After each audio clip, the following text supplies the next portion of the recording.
خپل ځان دې وپېژنه، ځان دې وپېژنه. کله چې ستا سپی تا ته لکۍ خوځوي ته په دې فکر کې مه اوسه چې ستا رفتار او سلوک ډېر ښه او مناسب دی. د هرې هستۍ خالق یوازې الله تعالی دی او په آخره کې هر څه الله تعالی ته ورګرځي. حضرت عیسی علیه السلام به د غریبو خدمتګارانو په ډول کالي یا جامې اغوستل، د خپلو شاګردانو پښې به یې وینځلې، د غریبو او کمزورو خلکو سره یې ډېره ښه وضعه کوله. د رفتار به دې ډول سره و او هغه په دې پوهېده چې څوک دي، پوهېده چې له کوم ځایه راغلی او کوم ځای یې مقصد دی، او هغه پوهېده چې ولې راستول شوی دی. ځکه د هغه خپله خاکساري وه او په الله تعالی یې پوره باور و. ډېر خلک په دې نه پوهېږي چې هغوی شتون لري، همدا لامل کېږي چې خپل عمر په کارونو تېروي، خو هغه کارونه د ده څخه نه وي غوښتل شوي او د هغې لپاره برابر هم نه دی، نو بې له شکه د هغه کار په سرته رسولو کې د ستونزو سره مخامخ کېږي. موږ باید وکولای شو چې څه ډول کار ترسره کولای شو او د کوم څه سرته نشو رسولی. د خپل کار په ځای یعنی دفتر کې مې کار کاوه. ځینو خلکو دا خوښوله چې یو مصروفیت ولري چې مجبور نه وي سیالي وکړي، او هغه هم په دې خاطر چې ویره ورسره وه، او ځینې نورو داسې منصبونه لرل چې د هغه په سر هغه هم ډېر و، ولې خپله یې هغه نشو درک کولی. ولې دا موږ ته ستونزمنه ده چې ووایو چې د فلاني کار د سرته رسولو لپاره چمتو نه یم یا یې نشم کولی؟ په دې دلیل چې موږ په خپل ځان باوري نه یو، غواړو چې دی لوی کار د ترسره کولو لپاره خپل شخصیت لوی وښیو، حال دا چې خپل ځان ته ستونزې جوړوو. پیټر خپل ځان نه پیژانده، په خپله ورته ځان غټ ښکارېده، ډېر د کمزورتیا ټکي یې درلوده او خپله یې دا ټکي نه منل، او هغه فکر نه کاوه چې په خپل کار سره یې د حضرت نه مني، خو خپل کارونو ته یې دوام ورکاوه. دا موضوعګانې د دې لامل شوې چې وروسته خپل ځان تر ټولو ښه وپېژني او د دې نه وروسته یې توبه وایسته او د الله تعالی د بښنې څخه برخمن شو او د اولیا مقام یې وګاټه او د پیغمبر د پیروانو څخه وګرځېده.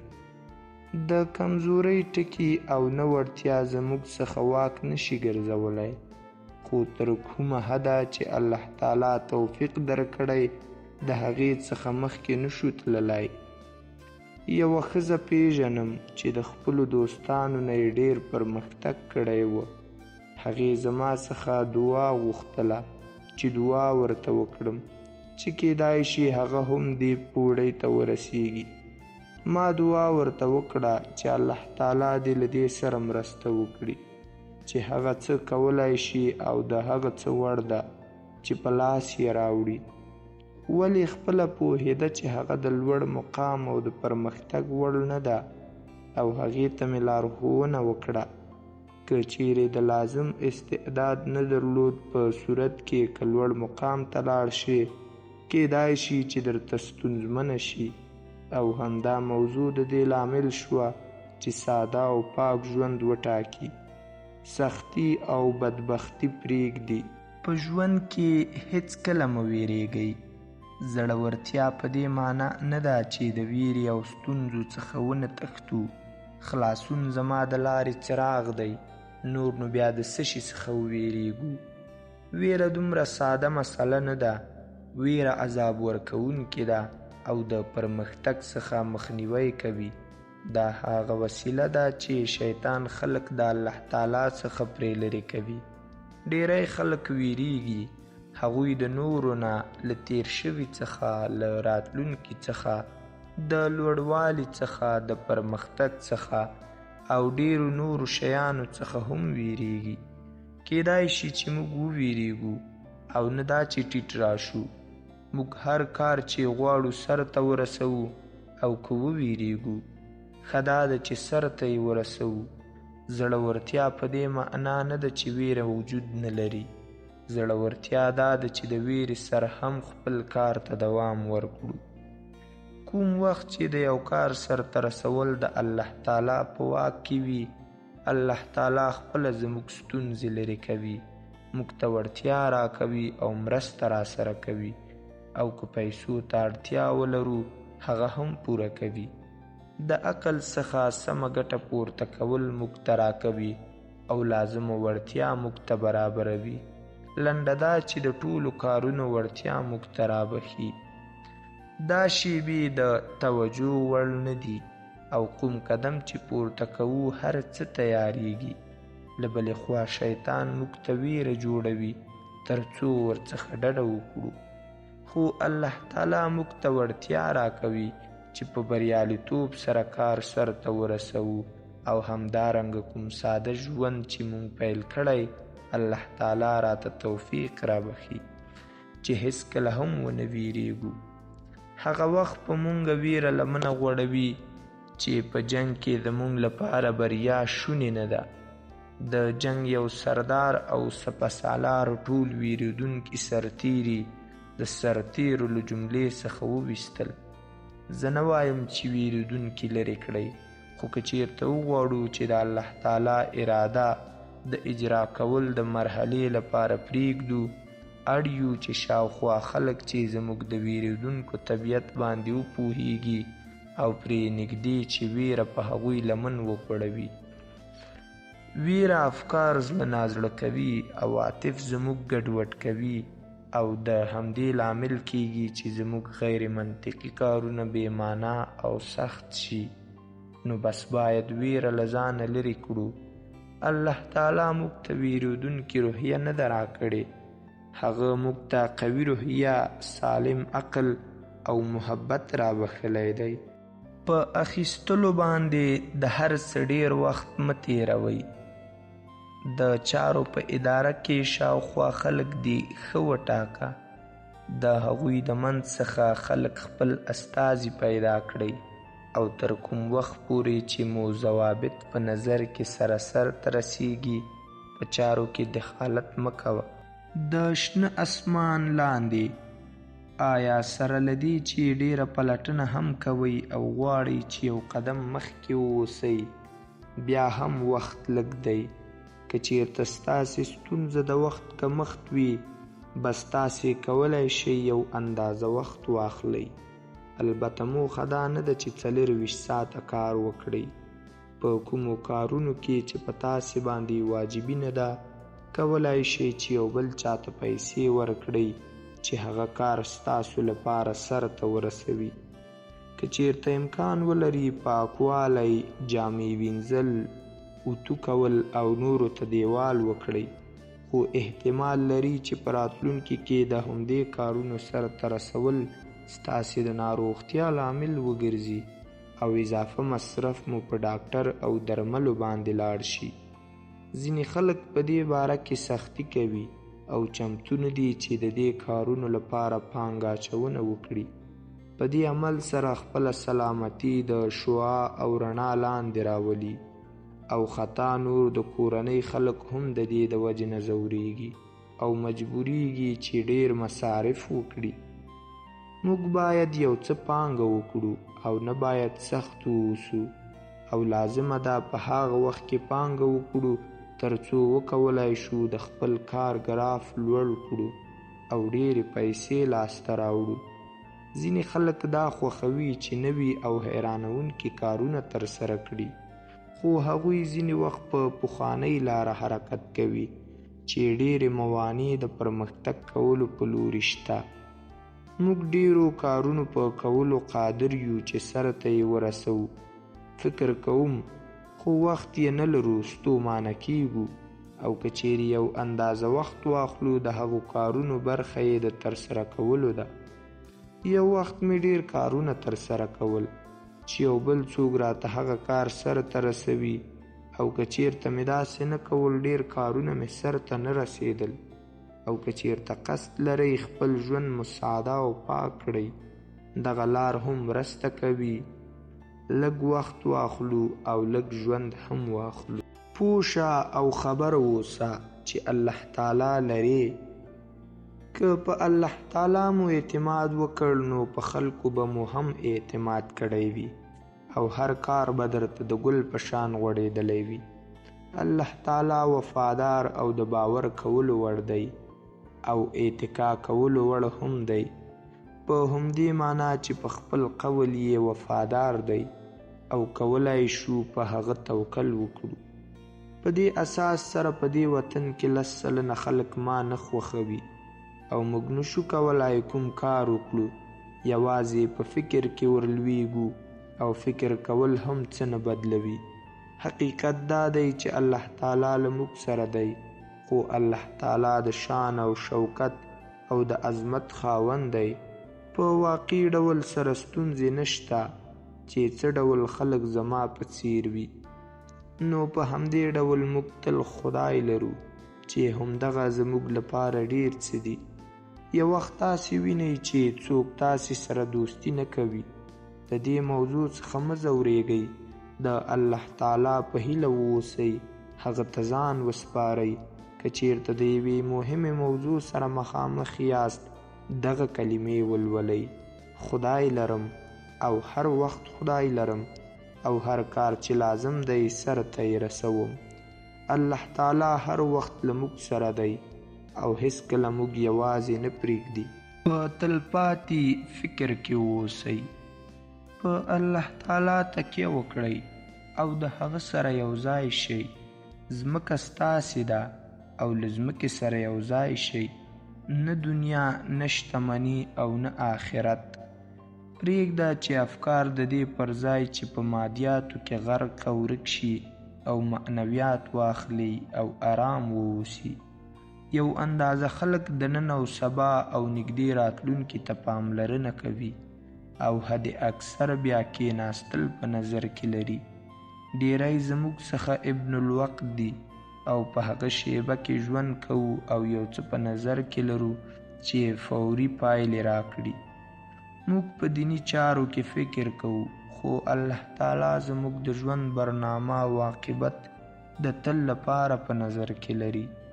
یوه لاره د ژوند چې موږ لپاره ژوند ساده او پاکوي دا ده چې متعدو طرحو په وړاندې کولو د ژوند کې دا ډول دینی مسایلو څخه لاس واخلو او خپل ورځني ژوند ته ادامه ورکړو. وګورو چې د الله تعالی د لارښوونو چې زموږ په ورځني ژوند ورته پاملرنه لري او زموږ د تلپاتې ژوند لپاره ګټور دي پیروي وکړو او په الله تعالی توکل وکړو. او که چیرته خپله پاملرنه د تلپاتې ژوند په لوري وګرځوو، زموږ ډېرې اندېښنې کمیږي. د دې سربیره باید د دلیل او منطق څخه لاس واخلو او د پاک او ساده ژوند په لوري به حرکت وکړو او د ژوند څخه به خوند واخلو ترڅو تلپاتې هغه بې تجربګۍ د الله په توکل لاسته راوړو. د غم او خفګان څخه ډډه وکړئ. که چیرې تاسې په خفګانونو پریشانیو باندې غالب شئ، خپلې موخې ته رسیدلی یاست. خفګانونه او ورختایي د خلکو د یوه پلوه خوشحالي نصیب او بخت او چلول شتمن خلک او د یو څه لپاره هیلهمندي نوره هم راګیره شوې ده او دنیا د ورکېدو او تیاره کېدو لوري ته وړي. موږ تل شیطان د خپلو خفګانونو او پریشانیو لامل ګڼو، خو شیطان د هغه بیا خطرناک دی چې وغواړي چې موږ له الله تعالی څخه لرې کړي او موږ باطل او عاطل موجوداتو باندې بدل کړي. الله تعالی موږ تازه او د نیکۍ خواته وړي او شیطان د دې پر خلاف عمل کوي. شیطان غواړي چې موږ له الله تعالی څخه لرې کړي او که چیرته په دې وتوانیږي نو موږ څخه هغه خوشحالي اخلي او موږ به د ناراحته خلکو خواته لارښوونه کوي او نه غواړي چې هغوی خوشحاله کړي. هغه خلک چې احتمالاً غواړي خوشحاله واوسي دا نو بیا بدبخته، ناراحته او بیکاره خلک دي چې شیطان هغوی غلط کړي دي.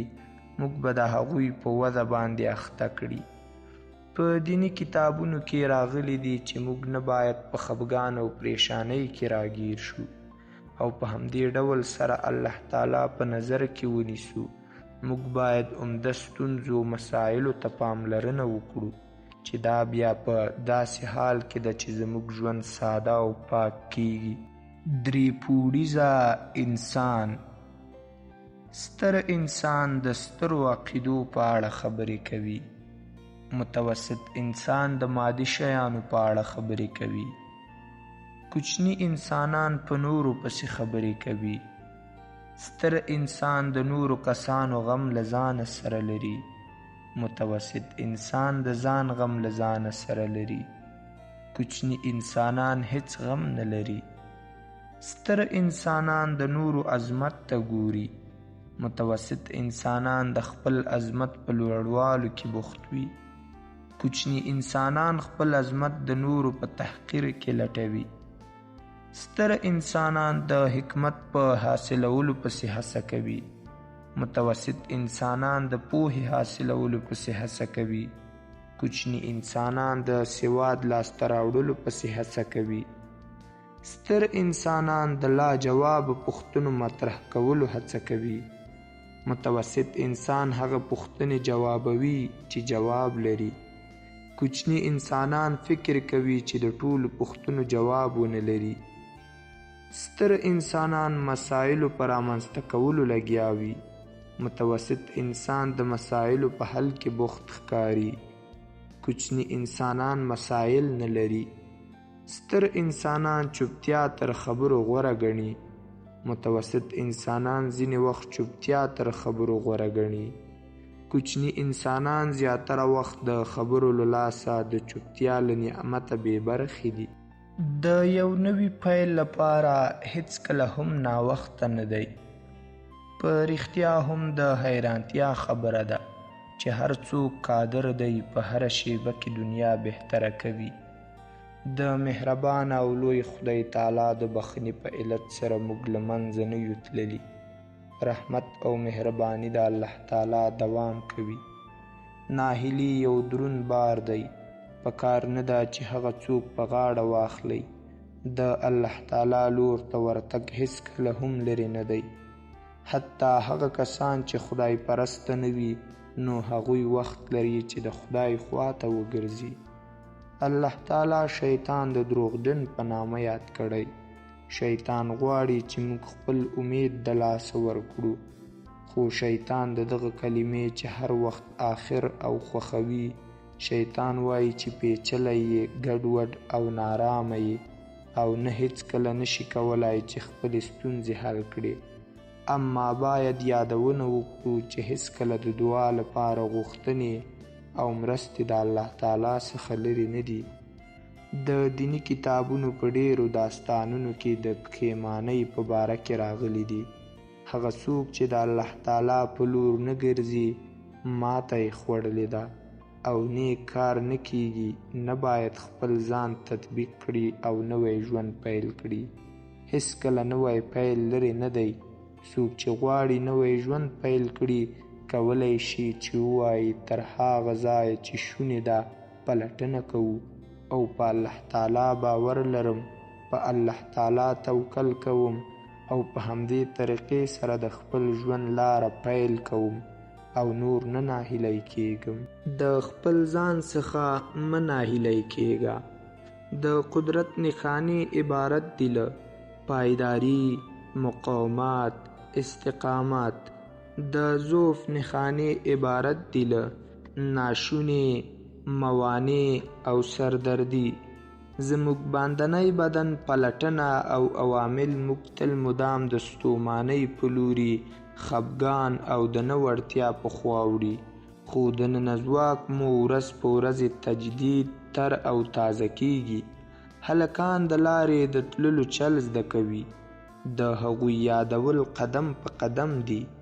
د یادولو په وخت کې ډیر غورځېږي. دا کار وار په وار تکراریږي خو هغه بالاخره یې زده کوي.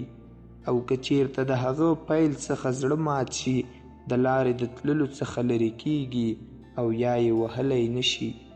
په همدې ډول سره باید پاملرنه وکړو چې هر کار په همدې ډول دی او موږ نه باید زړه تنګي شو.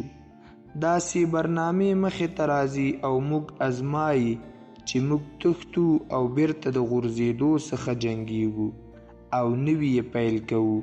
په دیني حکایتونو کې راغلي دي چې حقیقي خلک وارې ماته خوري، په هر وار سره نوی فعالیت پیل کوي، په دې معنا سره چې هغه لوی خلک هم ځینې وخت کامیاب نه وي.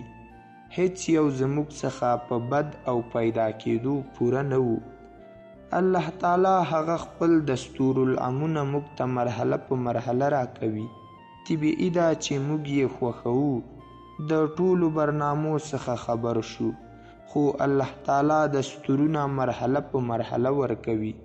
کوم وخت چې لومړی مرحله موږ سرته ورسوله، دویمه مرحله موږ ته اعلانیږي او بالاخره مقصد ته رسیږو.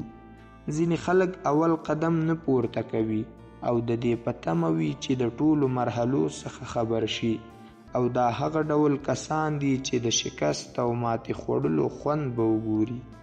حتی کوم کسان چې قدم په قدم مخکې ځي تېروتنه کوي او باید نوې پلټنه وکړي. هغه چې زړه تنګي کیږي او هر څه د لاسه ورکوي او په بیچارګۍ کې ژوند کوي او بې ثمره ژوند به ولري، خو دا وضع په هغه صورت کې چې موږ په الله تعالی باور کوو مخې ته نه راځي. د ژوند په اوږدو کې باید په الله تعالی باور وکړو. یوازې موضوع مقصد نه ده، هغه اوږد سفر هم دی. سردردي پیچلې ده ځکه چې منفي عواطف او احساسات له ځان سره لري، خو ایمان ساده او پاک دی. اما هر څه چې په توان کې لرو سره ته یې رسوو او په الله تعالی باندې توکل کوو. په دې طریقې سره د خپل ژوند څخه خوند اخلو او دا هم هغه طریقه ده چې الله تعالی زموږ څخه غوښتې ده. کله چې تاسې ناامیده یاست، ناڅاپه د 5م ټولګي سمندري طوفان له کوم ځای څخه راځي او په لفظي ډول تاسو ژوند له لاسه ورکوئ. تاسو پوهیږئ چې ستاسو روغتیا ناکامه ده، ستاسو تر ټولو ښه ملګری ځان وژنه کوي. دا د تلویزیون برنامې یا فلمي صحنې نه دي، دا سخت وختونه دي چې ډیری خلک ورسره په ټوله نړۍ کې مخ کیږي. او حتی که تاسو د دومره لوی څه سره معامله نه کوئ، تاسو لا هم د بشپړې ناامیدۍ حالت کې یاست. د یوې ثانیې لپاره بیرته شاتګ، تاسو لا هم د دې لوستلو وړ یاست، یا تاسو یو څوک لرئ چې هغه تاسو ته ولولي. ستاسو د وجود واقعیت درکول او دا چې دا احساس اوس څه معنا لري، د صفر برخه نه یوازې روغېدل بلکې د خوشحالۍ لپاره. کله چې تاسو د خوښۍ حالت کې یاست نو څه درته ښکاري؟ تاسو چیرته یاست؟ آیا له تاسو سره څوک شتون لري؟ آیا تاسو آرامه یاست؟ آیا په هوا کې د نه منلو وړ بوی شتون لري؟ حتی که هغه مشوره چې زه تاسو ته درکوم تاسو ته د خوښۍ حالت نه درکوي، دا به تاسې سره مرسته وکړي. داسې ځای ته نږدې شئ چېرته چې احتمال شتون لري. تاسې به د رغېدو په لور لومړني ګامونه ومومئ. دا لومړني اړین ګامونه چې تاسو یې باید د ناامیدۍ له حالت څخه پاتې کېدو لپاره ترسره کړئ. بل تاسو به د رواني ثبات ساتلو په اړه لارښوونې ترلاسه کړئ. یو ځل چې د ځان ترمنځ فاصله وي او هر هغه څه چې تاسو د ناامیدۍ لامل کیږي، په نهایت کې تاسو به یو فیلسوفیکي دریځ ونیسئ چې تاسو سره به مرسته وکړي کله چې ستاسو په څیر ناامیدۍ حالت کې وي. ستاسو په ژوند کې د دې سختې شیبې څخه تېرېدو لپاره غوره دي او غوره شخص رامنځته کیږي. راځئ دا وکړو. خپل ځان وپلټئ او د هر څه په اړه صادق اوسئ. اوس چې تاسو یو څوک پیژنئ چې خبرې ورسره وکړئ، نو اوس د دې مهم ګامونو اخیستل پکار دي. خپل ژوند ته یوه کتنه وکړئ او ترې وپوښتئ چې آیا ستاسو په چاپیریال کې روانې فزیکي او بهرنۍ ستونزې شتون لري چې شیان یې خرابوي. خپل رژیم او طرز ژوند معاینه کړئ د هغو فکتورونو لپاره چې ستاسو روغتیا باندې تاثیر لري. خپل افکار وازمایئ او دا افکار ډولونه یا خورا مشخص فکرونه وګورئ کوم چې ستاسو د ناامیدۍ لامل کیږي. په دې وخت کې ډاکټر ته لاړ شئ او فزیکي معاینه ترلاسه کړئ چې تاسو په بیولوژیک کې یاست.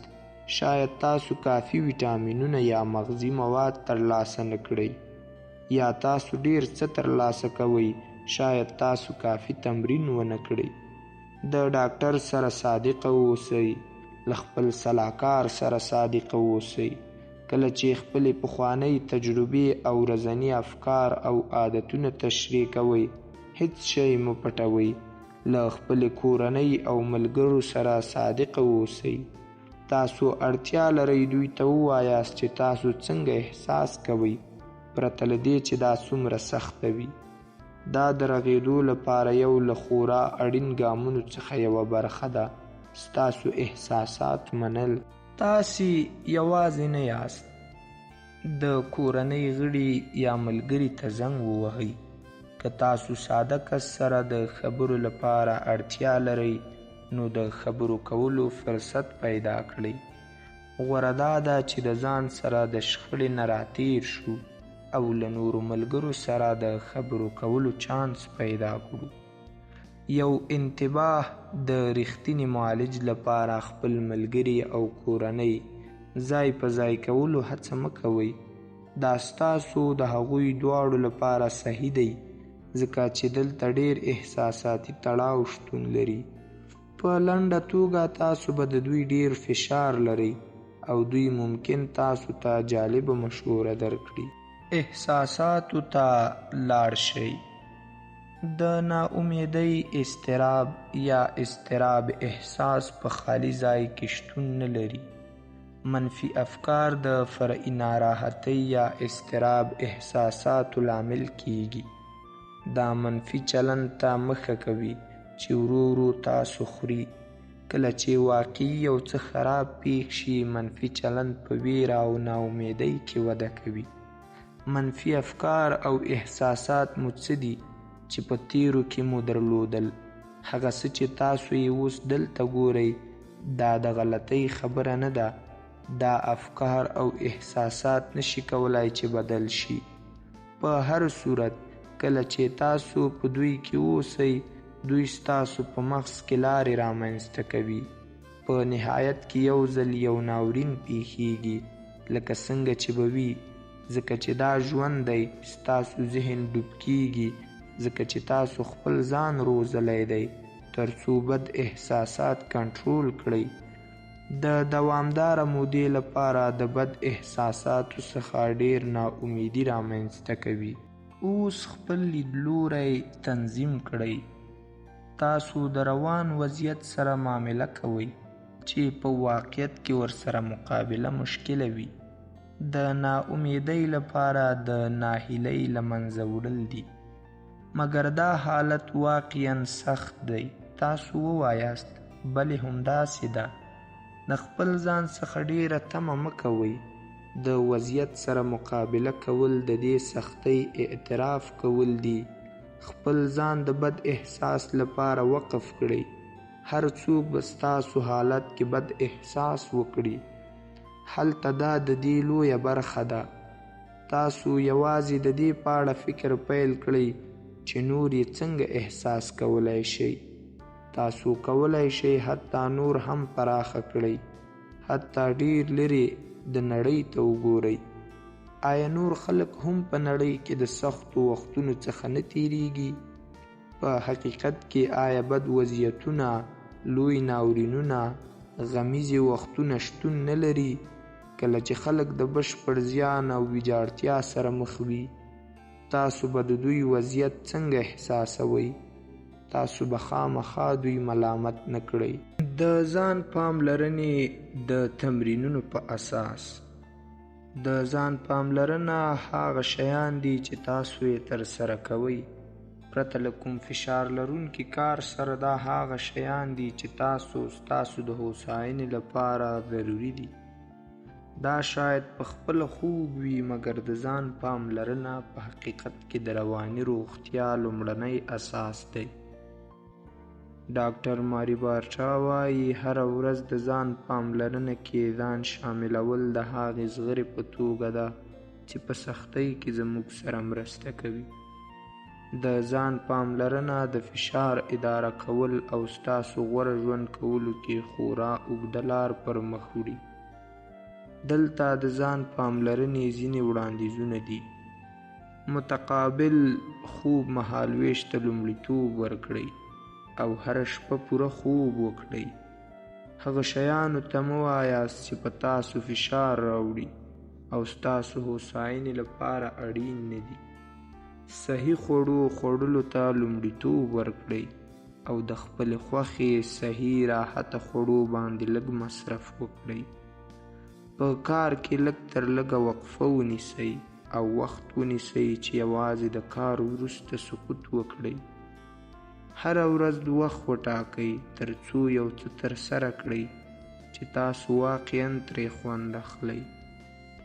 خپل روحاني ځان ته د لاسرسي لپاره مراقبت یا نور روحاني عملونه په پام کې ونیسئ. له ځان سره مینه وکړئ.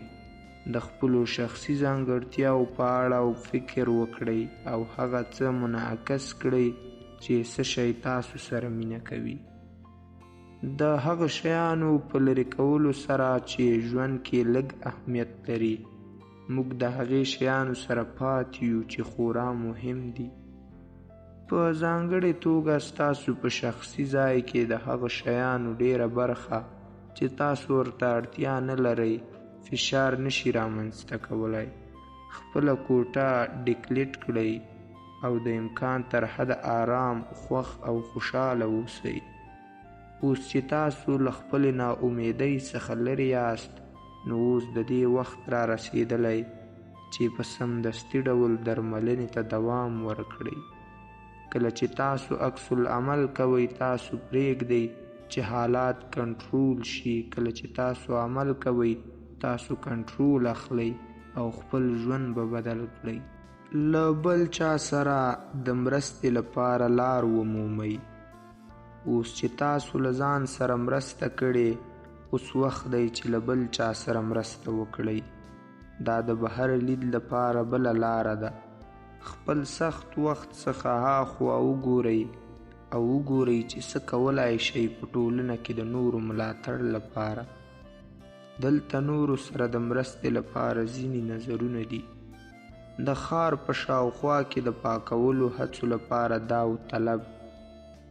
په محلي هلکانو و نجونو کلب کې داوطلبي. د ښار پارکونو او تفریحي ځایونو سره داوطلب. دا وګورئ چې ستاسو کوم ګاونډی مرستې ته اړتیا لري او ستاسو خدمات وړاندې کوي. د زړو خلکو په کور کې داوطلبي. وسیله زده کړئ. د وسیلې زده کړې لپاره ډېرې ګټې شتون لري. په دې باندې باور کول مشکل دي. که تاسو د مخه پوهیږئ چې څنګه لوبه وکړئ، نو یې زده کړئ. د موسیقي غږول د بل کوم فعالیت په پرتله دماغ ته ډیره ګټه رسوي. دلته ځینې حیرانوونکې ګټې دي. تاسو به لا ډیر فکري واوسئ. تاسو به نورو خلکو سره خپله اړیکه ښه کړئ. تاسو به د خوښۍ ډیرې شیبې تجربه کړئ. ستاسو حواس به لوړ شي، ځکه چې تاسو به په یو ځل کې د ډیرې حسي پیښو پروسس کولو کې غوره یاست. په بل عبارت، ستاسو د ذهنیت کچه به وده وکړي. تاسو به د خپل فشار او اضطراب کچه ټیټه کړئ. ستاسو د دماغ اجرایوي دنده د معلوماتو پروسس او ساتلو لپاره د دې عمومي وړتیا به وده وکړي. آیا تاسو کله هم کنسرت ته تللي یاست چیرې چې تاسو ساتیري لرئ او تاسو بند یا اداکار ته ګورئ او هلته یو ځانګړی حتی خوندور د دوی مخ ته ګورئ؟ دا لید د لید دی چې د میوزیک لپاره ستاسو دماغ لپاره څه کوي. هو د وسیلې زده کړه یو ننګونه ده، مګر دا مسله ده. ملګرتیا وکړئ، هغه څه واخلئ چې زده یې کړئ او شریک یې کړئ. شاته مه ځئ، مګر ډاډ ترلاسه کړئ چې تاسو دوی په اورېدو ډېر وخت تیر کړی دی. کله چې دوی خبر شي تاسو غوږ یاست، دوی به تاسو څخه پوښتنه وکړي چې تاسو به څه کوئ، یا دوی به د مرستې غوښتنه وکړي. وروستي افکار: د سختو وختونو څخه تیریدل په حقیقت کې تاسو ته یو نه منونکی کس رامنځته کوي. د لاسرسي او د چا څخه د مرستې په غوښتلو سره تاسې عقل ترلاسه کوئ. د ځان سره صادق اوسئ. تاسو د نورو سره صادق اوسئ، وړتیا ترلاسه کړئ. ستاسو د ژور ناست احساس کولو سره تاسو په خپلو الفاظو او عملاتو ډیر کنټرول ترلاسه کوئ. د خپل لید تنظیمولو سره تاسو د فکر کولو موډل ترلاسه کوئ چې تاسو ته وړتیا درکوي له نورو سره وصل شئ. د ځان پاملرنې کې کیل کولو سره تاسو خپل ځان آرامه کوئ او ذهني کوچنۍ لاسته راوړنه. د عکس العمل پر ځای عمل کولو سره تاسې نوی سالم عادتونه ترلاسه کوئ. د بل چا سره مرسته کول تاسو ارزښتناکه د سترګو خلاصولو تجربه ترلاسه کوئ. د یوې وسیلې په زده کولو سره تاسو د فکري او احساساتي وړتیا نوې کچه ترلاسه کوئ. کله چې تاسو د ناکامۍ په څیر احساس کوئ، خپل تمرکز بدل کړئ. وګورئ چې ما څنګه زما د کریډټ کارت پور غیر واضح لید او رد شوی دندو اوږد لیست په اړه یادونه وکړه. هلته دا هغه ټول و چې زه یې تمرکز کوم.